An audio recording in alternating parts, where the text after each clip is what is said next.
तो मेरे प्यारे बच्चों, आज आपको बताऊंगा चैप्टर थर्ड बेसिकली क्या आपका बाइसिंग है। बाइसिंग क्या होता है? किसी पर्टिकुलर डेटा के प्रति आपका झुकाव। फॉर एग्जांपल, जैसे मैं क्लास में कई बार बता चुका हूँ, आपसे बोलोगे इंडिया के लिए कोई आपको क्रिकेट टीम सेलेक्ट करनी है, तो आप क्या करोगे? अगर आपने दिल्ली के सारे उसमें क्रिकेटर सेलेक्ट कर दिए, आपने दिल्ली के होने की वजह से, दिल्ली में झुकाव की वजह से, तो अगर आप क्या करोगे, सारे क्रिकेटर आपने दिल्ली के सेलेक्ट कर दिया, तो प्रॉब्लम क्या होगी? जब टीम हमारी बाहर जाएगी, हो सकता है कोई कर्नाटका, हरियाणा, पंजाब इनका एक अच्छा प्लेयर हो जो आप दिल्ली की तरफ झुकाव की वजह से आपका रह गया, तो क्या होगा? वहां पे आपको अच्छे बॉलर, अच्छे बैट्समैन आपको वहां पे नहीं मिल पाएंगे। इस वजह से क्या होगा? हमारी टीम वहां पे हार जाएगी। तो बाइसिंग बेसिकली क्या होता है? किसी पर्टिकुलर चीज के प्रति आपका झुकाव, और वो आपके, अगर आपके डेटा में वहां पर रिफ्लेक्ट होने लगे। फॉर एग्जाम्पल, आपको कोई पर्टिकुलर रेस्टोरेंट बहुत पसंद है, आपने पूरा डेटा उसी का भर दिया कि उसकी मिठाई बहुत अच्छी है, ये बहुत अच्छा है, वो बहुत अच्छा है। तो कई बार हो सकता है उसकी की वजह से क्या होगा, और से बहुत सारे जो रेस्टोरेंट हैं जिनका डेटा हम और ले सकते थे, वो हम नहीं ले पाएंगे। तो सबसे पहले जो उसमें लिखा हुआ है कि आपका किसी स्पेशल फॉन्डनेस, फॉन्डनेस होता है झुकाव, किसी के प्रति आपका झुकाव जो है, अगर है,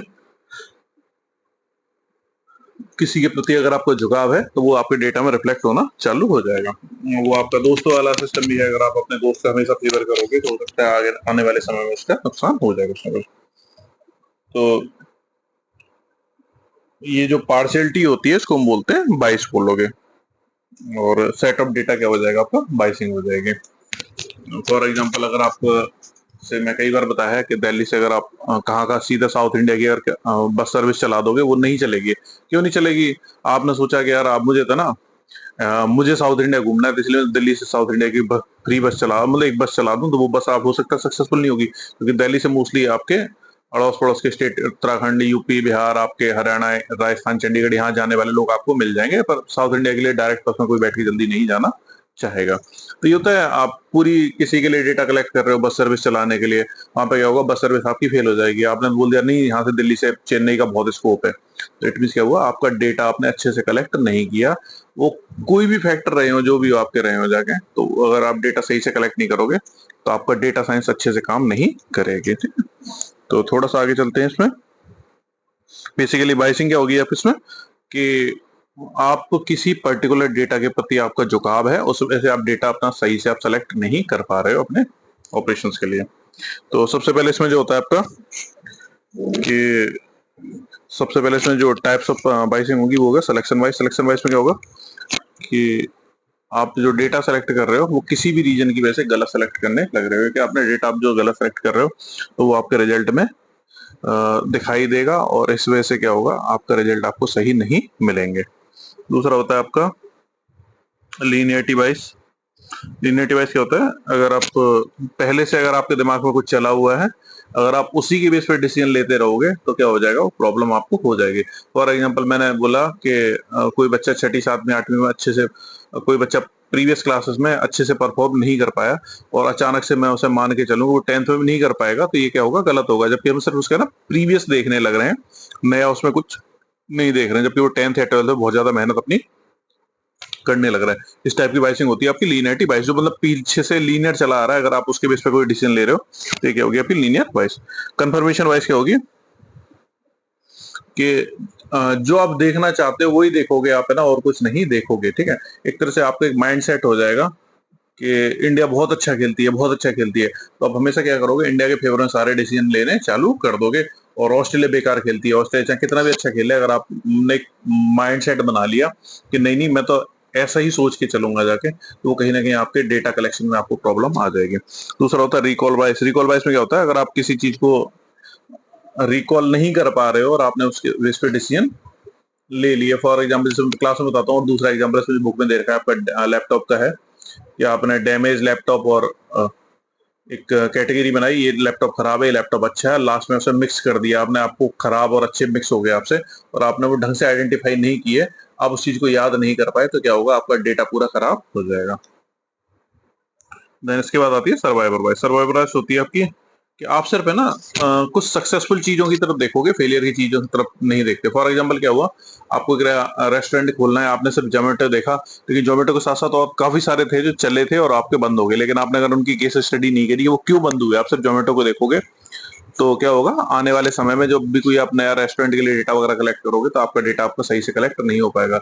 या फिर पेमेंट गेटवे बहुत सारे चले, बहुत सारे बंद हो गए, पेटीएम, मोबीक्विक और बीच में काफी सारे आए थे। तो आप सिर्फ अगर सक्सेसफुली देखोगे तो क्या होगा, जो फेल हुए जो हुए अगर आप उनको उनकी कमियां उनके बारे में नहीं देखोगे तो आपका डेटा सही से कलेक्ट नहीं हो पाएगा। दूसरा आता है प्रोबेबिलिटी फॉर स्टेट। आपका प्रोबेबिलिटी फॉर स्टेट में क्या होगा आपका कि जो बेसिक है प्रोबेबिलिटी होती है किसी चीज को होने ना होने की, पॉसिबिलिटी आपकी ये इसमें होता है आपका जो भी, अगर आपका जैसे क्लास में आपको बता चुका हूं पहले मैं, अगर आप एक सिक्का उछालते हो तो हेड आने की प्रोबेबिलिटी क्या होगी, 1/2 हो जाएगी आपकी, ठीक है। तो ये चीज आपको ध्यान रखनी है। टेल आने की प्रोबेबिलिटी क्या होगी, 1/2, दोनों की 50-50% आपकी प्रोबेबिलिटी हो जाएगी आपकी, ठीक है।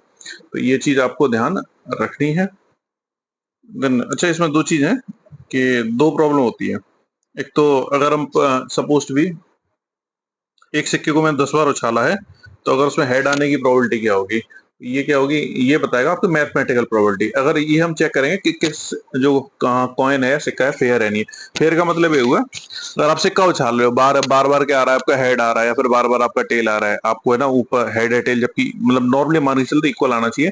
इक्वल ना भी आया तो भी कम ज्यादा आ जाएगा, लेकिन अगर हर बार क्या आ गया, हमेशा आपका tail tail tail tail tail, या फिर सिक्के को उछालने में कोई प्रॉब्लम होगी तो शोले मूवी की तरह सिक्का बीच में खड़ा हो जाए, तो उसको बोलेंगे सिक्का फिर हमारा फेयर नहीं है, जाके कॉइन हमारा फेयर नहीं है।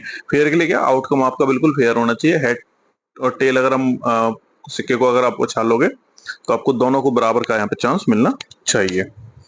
तो पहली प्रॉब्लम थी मैथमेटिकल, दूसरी थी आपकी स्टैट प्रॉब्लम आपकी।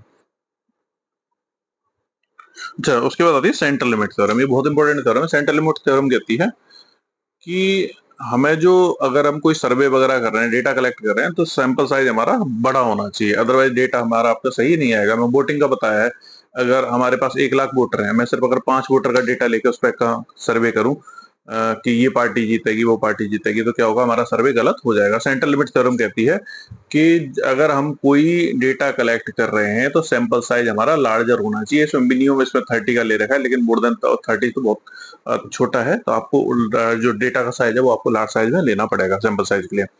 इट मीन अगर आप सर्वे कर रहे हो तो ये नहीं, अगर आप 1000 के डेटा में सिर्फ दो बच्चों से दो कैंडिडेट से पूछ लो, हाँ भाई कौन जीतेगा कौन हारेगा, उसी की बेस पे आप डिसाइड कर दो। या फिर किसी बच्चे से पूछो पेपर कैसा है, अगर आप बेकार बच्चे से पूछोगे तो वो पेपर टफ बताएगा, अच्छे बच्चे से पूछोगे पेपर बहुत आसान बताएगा।